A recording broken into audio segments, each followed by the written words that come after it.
Allez-y. Très bien.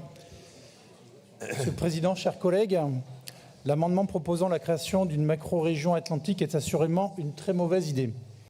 En effet, cette approche à grande échelle favoriserait encore davantage une centralisation très préjudiciable à la diversité de nos territoires, ce qui est déjà malheureusement le cas dans notre trop grande région, largement centrée autour de la métropole bordelaise.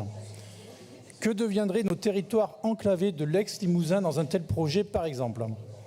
Ce concept de Macron-région ou de macro-région irait dans le sens de la loi NOTRe et de l'absurdité de la nouvelle carte des régions, alors que les citoyens ne comprennent déjà plus rien à l'enchevêtrement des compétences entre collectivités.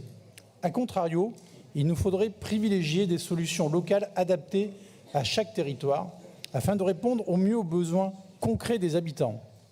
Pire encore, cette Macron-région atlantique s'étendrait également aux pays tiers de l'Union européenne. Mais quelle idée absurde!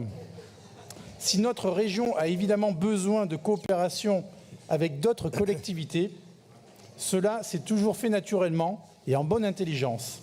Nul besoin de créer un énième gadget technocratique qui finalement complexifiera encore notre fonctionnement administratif. Donc vous avez En outre, j'ai 2 minutes. En outre, certains dispositifs de coopération existent déjà dans des espaces transversaux, notamment dans le cadre des coopérations interrégionales ou des bassins maritimes.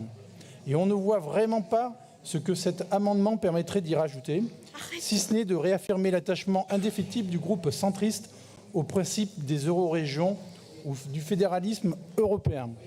En conclusion, nous voterons bien évidemment contre cet amendement, tout en rappelant que seule une Europe des nations, sans les eurorégions, permettrait une coopération européenne à la fois efficace et pragmatique entre les territoires de notre continent. Je vous remercie. Mathieu.